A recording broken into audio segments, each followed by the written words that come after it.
Greetings, everyone. Greetings. Now, let it never be said that Jamal Curry does not listen to the people. All right. I've heard the people. In my previous video, I have a particular subscriber. She was very passionate about her definition of what the major social struggle is in the Bahamas. She didn't feel that colorism was a major theme or as major a theme as xenophobia, right? Now, I made references to this,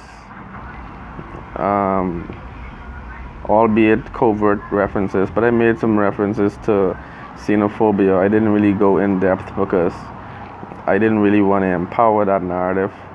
I want to really speak more about some more unifying principles and ideas that could help us to really break the mold, so to speak. Because there's been a trend, since I was a child, there's been a harsh division between Caribbean nationals and also Bahamian nationals. Now, I can't say that one particular Caribbean country or country in our region is responsible for it. I can't say that one country practices this hateful attitude. I can't say that there's one particular country that practices it more than the next one, because we are all guilty, But in particular, one of the major incidences of xenophobia that I find exists in the Caribbean countries, and also even amongst the Caribbean descendants in America, I find that Haitians in particular are the subject of scorn, ridicule, and disdain by other Caribbean nationals. So there's this permanent stigma of arriving in a country by boat. This permanent stigma that is carried along with Haitian communities wherever they may develop around the world. But I find that, yes, I can say to Miss Augustave, I think it's Rosemary Augustave, I found that, yes, there is a more vicious sentiment of xenophobia, which is the prejudice against people from another country. This exists, this exists. Our immigration policies are very archaic, very brutal. We treat each other with scorn on the state level, right? And then on the individual, person-to-person level, there's just an air of malice between Caribbean nationals. We feel like we have to outdo each other. Let's not forget how we arrived here. I'm speaking English because the English captured my ancestors. The people from Cuba speak Spanish because the Spanish captured our ancestors. Okay, the people from Haiti, they speak French because the French captured our ancestors.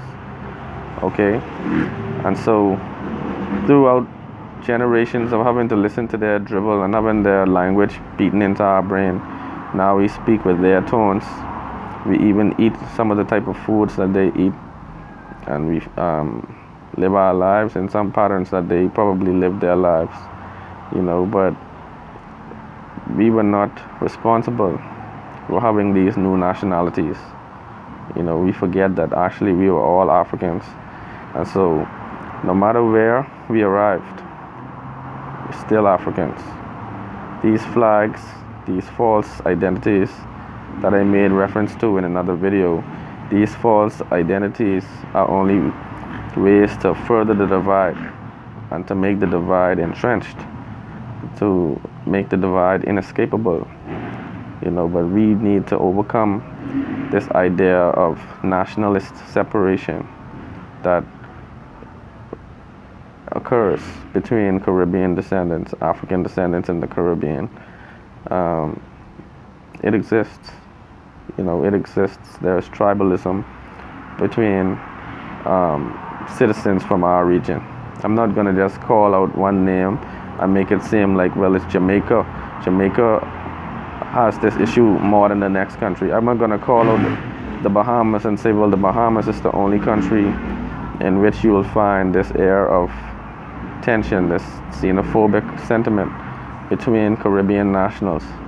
I think it's just, another incidence where Willie Lynch syndrome has reared its ugly head, because this whole idea of competition is something that is a very deep-rooted theme when we come together between the various Caribbean nationalities. We have to outdo each other. We want to show you that, okay, the man from Barbados is smarter than any other person in the Caribbean, or the man from Jamaica. If you want to get it right, get a yachty. If you want to get something fixed right, get a yachty. Or, well, if you don't have a Bahamian on your team, you ain't winning. You can't say that you have a complete team without a Bahamian. We could go down the list. Oh, well, Guyana is the best. Oh, well, people from Haiti